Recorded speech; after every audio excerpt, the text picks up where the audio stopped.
Olá, está começando a Granja na TV. Eu sou Thaís Dávila e essa é a sua conexão diária com o agronegócio. A FenaSul Expo Leite 2025 superou a expectativa de público e encerrou com o total de 150 mil visitantes nos 5 dias de evento, mesmo com a retirada antecipada das aves ornamentais devido aos focos de gripe aviária confirmados em Montenegro, na região metropolitana de Porto Alegre. A pista do gado leiteiro recebeu mais de 140 vacas da raça holandesa, provenientes de 17 expositores de diversas regiões do estado.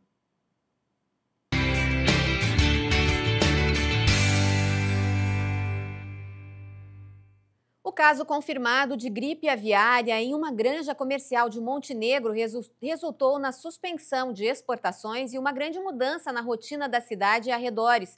Bloqueios sanitários já são realizados para impedir o espalhamento do vírus. Para nos falar sobre as medidas que estão sendo tomadas, eu converso agora com o diretor adjunto do Departamento de Vigilância e Defesa Sanitária Animal da Secretaria da Agricultura, Francisco Lopes. Olá, Francisco.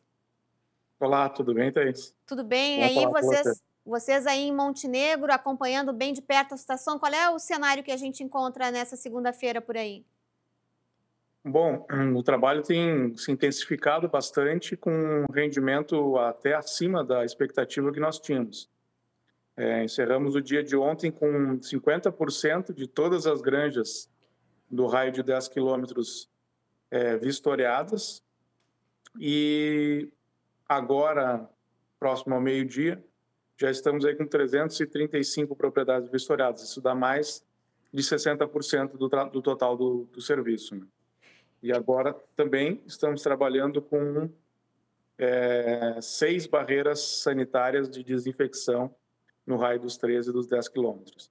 Essas barreiras de desinfecção, a gente acompanha aí que estão complicando um pouco o trânsito em algumas regiões, mas é importante que a população entenda a necessidade dessa medida, né, Francisco?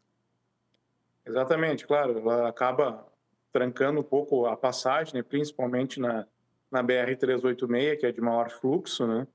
Mas são barreiras fundamentais e em locais bastante estratégicos, né, onde há uma confluência da movimentação da região e de tudo que passa e sai da região dos 10 quilômetros do foco, acaba passando por uma dessas barreiras sanitárias. Então, é uma medida de prudência, né, de proteção importante, né, e com uma repercussão extremamente importante para a economia do Estado como um todo e do Brasil. Agora, essa medida que você falou aí no começo da entrevista sobre o número de propriedades já vistoriadas, essa agilidade faz diferença no caso de espalhamento do vírus? Ah, com certeza, nós trabalhamos, no primeiro dia, nós já estávamos com mais de 50% da área do raio menor, do raio de 3 quilômetros vistoriado, né? E essa agilidade para verificar se o espalhamento do vírus na região ele está disseminado ou não é muito importante, né? E aí a gente já consegue, depois desses 2 primeiros dias de trabalho, verificar que não está ocorrendo uma disseminação, porque encontramos apenas uma propriedade rural de galinhas de fundo de quintal, que haviam algumas aves, poucas aves doentes, né, com um pato, né, e uma galinha, e que foram coletadas, né? Mas isso, claro, é uma segurança de forma geral para a questão da contenção do foco, porque a tolerância que nós temos aqui na região do foco é zero, né? Se tiver alguma ave que não esteja completamente saudável, ela vai ser coletada e vai ser examinada, né? E esses resultados desses exames laboratoriais acabam dando embasamento, né, para a gente, depois de tudo, todo o foco encerrado, comprovar que realmente foi bastante vistoriado, né, e examinado toda a região, né, e não há mais nenhuma presença viral, né? Isso que a gente espera até a conclusão dessa operação aqui. A gente tem acompanhado que esse vírus de alta patogenicidade ele tem um ciclo bastante rápido, né? Vocês vão fazer um repasse nessas propriedades? Isso é importante também diante do ciclo do vírus da influenza?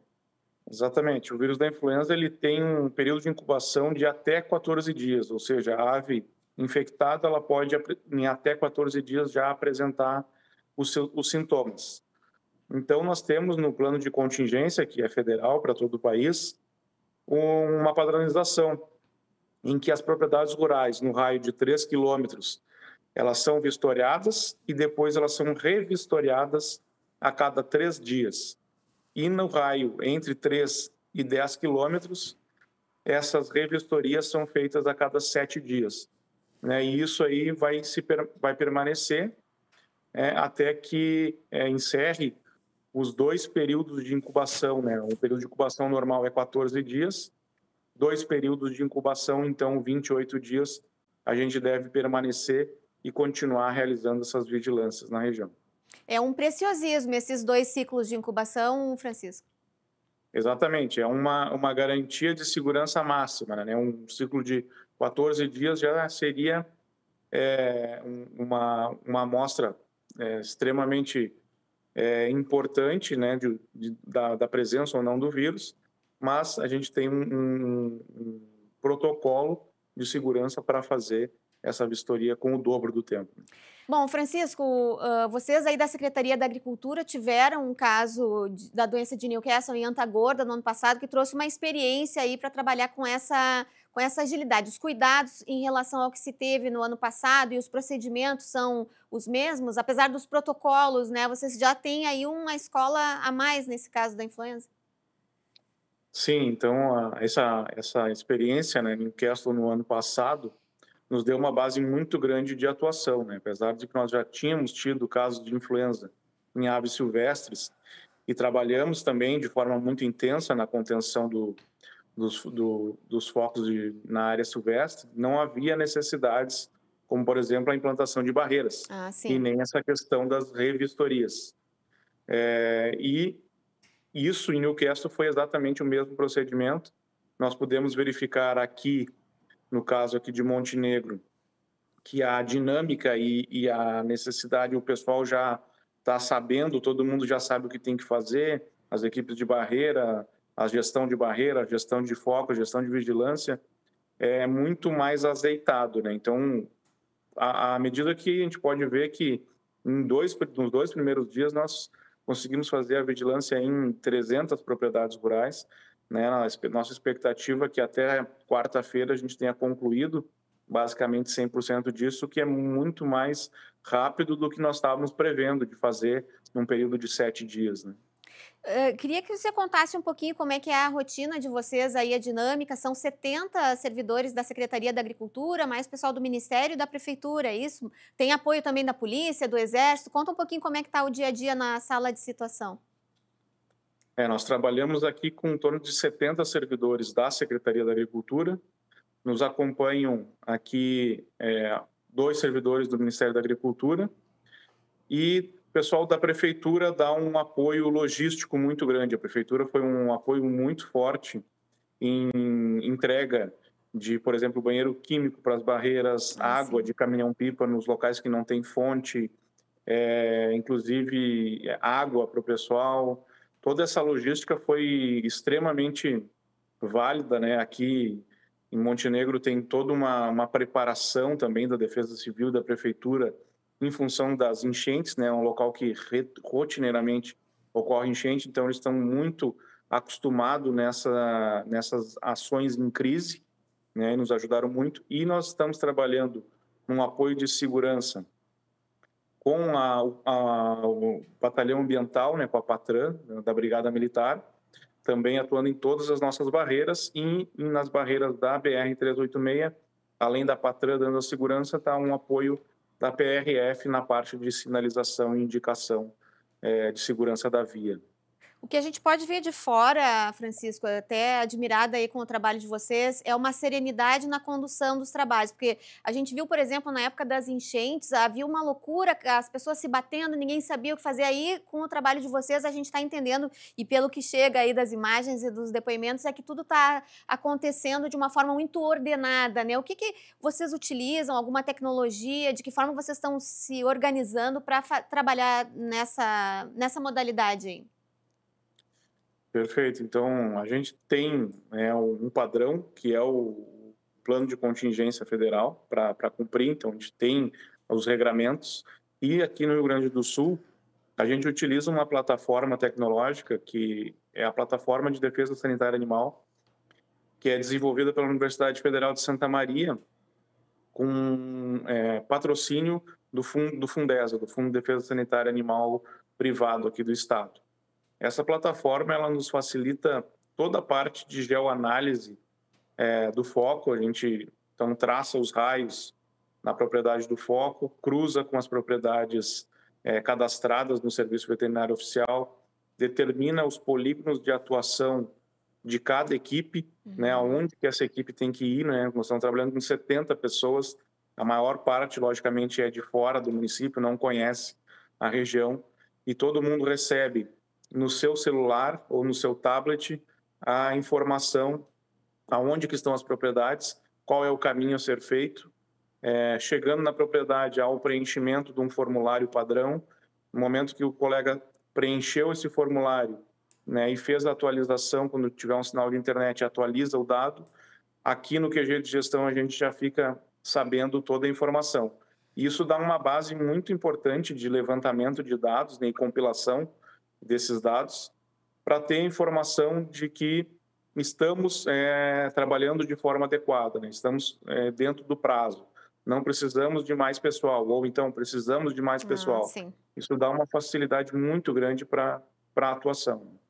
Agora, para quem está aí na cidade, na localidade de Montenegro, no entorno do foco, produtores, avicultores, e quem está né, numa área mais distante também, como é que funciona a vida? Como é que fica a vida dessas propriedades? Né? Quem está no raio de 3 quilômetros fica todo mundo bloqueado, e depois aí no 7 a 10 e no restante da cidade, porque tem uma concentração bastante grande de granjas aí, né, Chico?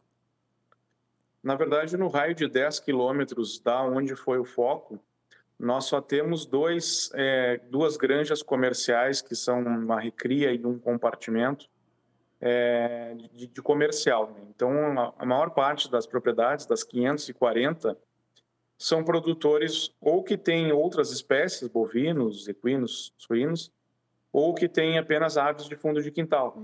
Então, o impacto comercial não foi de tantas granjas, né, apesar de serem granjas matrizes, né, que produzem esses ovos férteis, não afetou tantas granjas comerciais. Então, não impacta tanto a movimentação, porque o trânsito, o bloqueio de movimentação de trânsito são apenas das aves, né? Então, como não tem pouquíssimas granjas comerciais, não houve até não afetou tanto assim a circulação e a venda, o comércio de outros animais aqui da área do foco. Né? Muito bem. Só para a gente encerrar um minutinho, as principais dicas para quem trabalha com avicultura e quer manter sua granja protegida. Bom, esse é um padrão assim de manutenção da Instrução Normativa 56, que é um padrão de biossegurança das granjas comerciais, né? Então, é a questão de manter telamento, aves fechadas, padrão de higienização de equipamentos, do próprio EPI do produtor ou do funcionário da granja. Né? É um padrão nacional que deve ser levado muito a sério, tanto pelas empresas quanto pelos produtores integrados que trabalham no ramo de avicultura. Né? E para as propriedades de fundo de quintal, a gente sempre indica o fechamento dos galpões, né? Não deixar os animais próximos de animais de vida livre, animais silvestres, que são um possível carreador do vírus, né, da influenza aviária. Tá certo. Francisco, muito obrigada pela participação, parabéns pelo trabalho aí da Secretaria e que venham boas notícias ou que não venham más notícias pela frente aí. Bom trabalho. Muito obrigado. Ainda sobre a questão da gripe aviária, o presidente da Associação Brasileira de Proteína Animal, Ricardo Santin, comenta as ações no Brasil e o cenário mundial.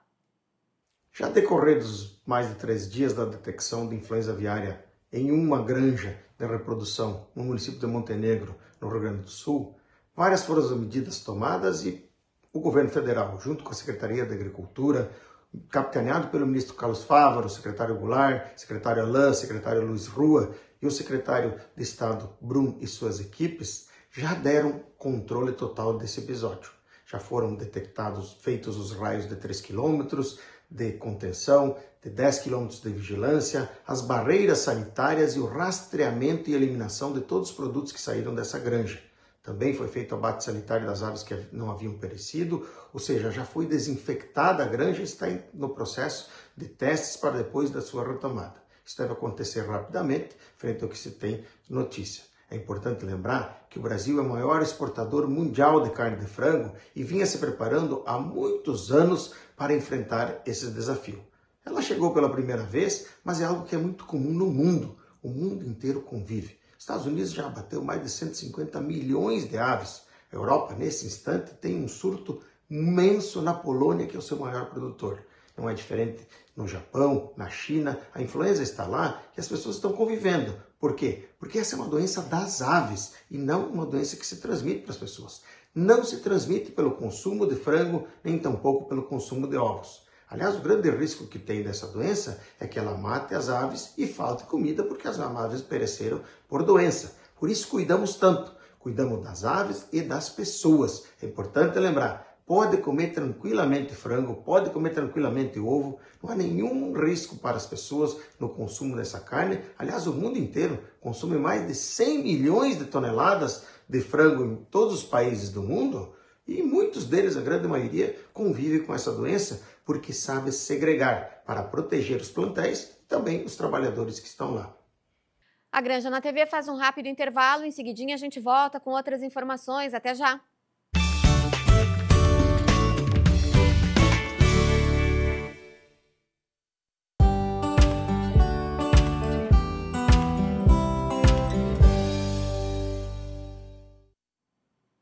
Segunda-feira é dia de acompanharmos as movimentações de mercado e do mercado de grãos e da economia com o Gabriel Souza, analista da plataforma Grão Direto. Tudo bem por aí, Gabriel? Olá, Thaís, tudo jóia. Bom, a gente está aí, não tem como ter outro assunto nessa segunda-feira que não esse caso de influenza aviária que afetou o Rio Grande do Sul, primeira granja comercial do Brasil. Desde 2023, a doença aqui no país e não havia ainda afetado uma granja comercial. Queria abordar contigo o impacto dessa notícia e da restrição das exportações, já que vários países anunciaram aí suspensão de importações de carne de frango e ovos do Brasil, no mercado de grãos, né? Porque as galinhas, as aves, comem a ração que é a base de milho e de soja. Como é que fica o mercado com essa notícia, já que o Brasil é o maior produtor mundial? Bom, Thaís, realmente a gente vem sendo afetado por diversos fatores que vêm, né, impactando o nosso agro. Essa é mais uma delas, e o impacto, né, agora parece que restringiram cerca de 60 unidades ali frigoríficas que exportavam para a China. O impacto que a gente vê diretamente nos grãos, né, como você comentou de soja e milho, é o que? Agora uma redução na demanda interna para essas 60, cerca de 60 ali, unidades frigoríficas, que acabam, né, comprando de compradores. Então você imagina assim, o comprador, de vendedores de grão, de aves, perdão.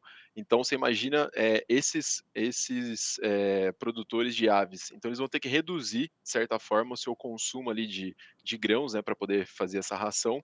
Então o impacto que a gente vê agora é uma maior oferta desses grãos no mercado interno brasileiro. Isso agora pode impactar alguma questão assim com relação a preço, né? Porque pode destinar uma boa parte desses grãos para exportação, mas ainda é muito cedo. A gente tem que ver como é que o mercado em si vai se comportar com relação a esse direcionamento. Bom, o setor de aves, ele é um setor que tem um ciclo relativamente mais curto em relação a outras cadeias de proteína, né?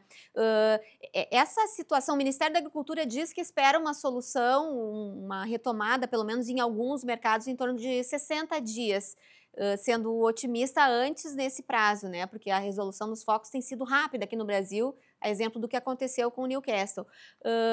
Isso feito, né, tomadas essas medidas aí de negociação, alteração de protocolo, você acredita que o produtor possa ter, o de grãos também, né, uma esperança de vender em melhores condições o seu milho, a sua soja? Agora o produtor tem que aguardar esse primeiro momento, né?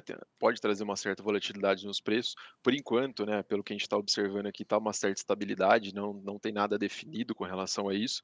É certo, né? Que vai diminuir um pouco essa questão de demanda, como eu comentei. Então, o aumento da oferta pode impactar, sim, nos preços em algumas regiões, mais especificamente aí para o Rio Grande do Sul.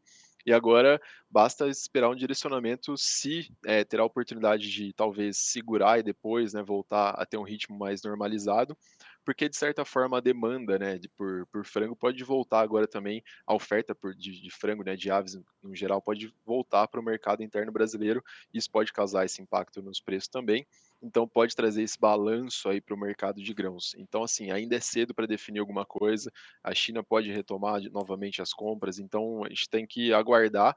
É um momento de alerta, sim, a gente tem que esperar como vai ser agora as próximas definições, Sim. mas até então não é nada tão impactante assim no mercado de grãos, que possa trazer uma desvalorização tão intensa.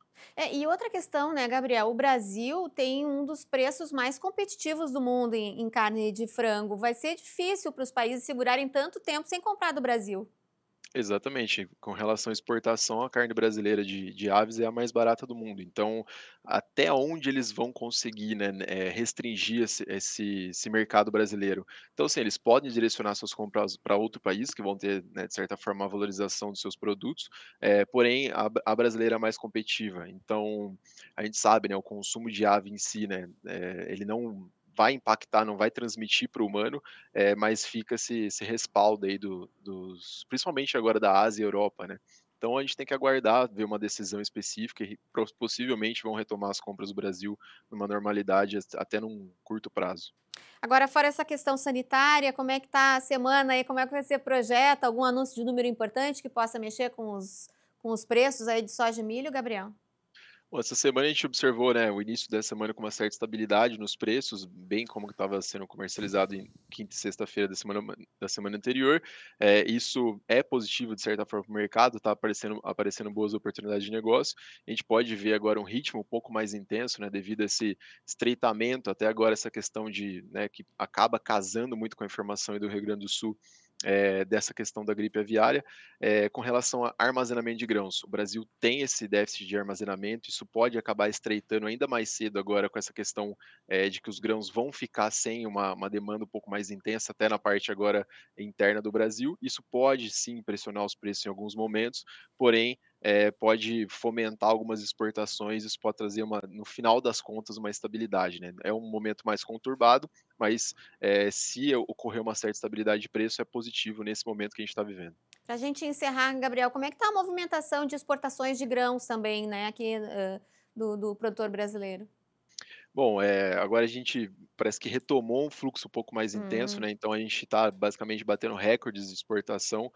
O mês de abril fechou com volume interessante, no total ali foi de janeiro a abril de 37 milhões, se não me engano, 37,4 milhões de toneladas. Isso é um volume bem positivo comparado aos 36 do ano passado, teve aumento ali de 1,6%.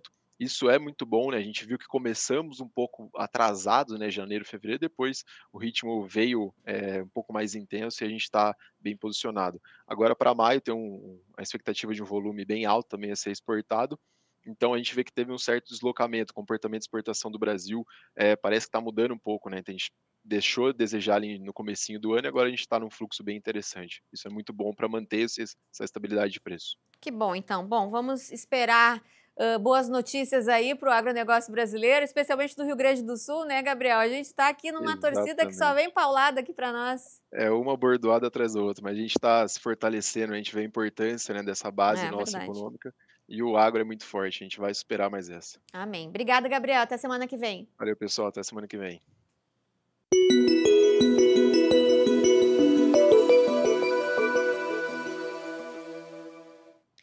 Segunda-feira também é dia de conversarmos com João Castro, meteorologista e diretor da Ignitia Weather para a América Latina, que vai nos contar o que esperar do clima e do tempo para essa semana. Oi, João.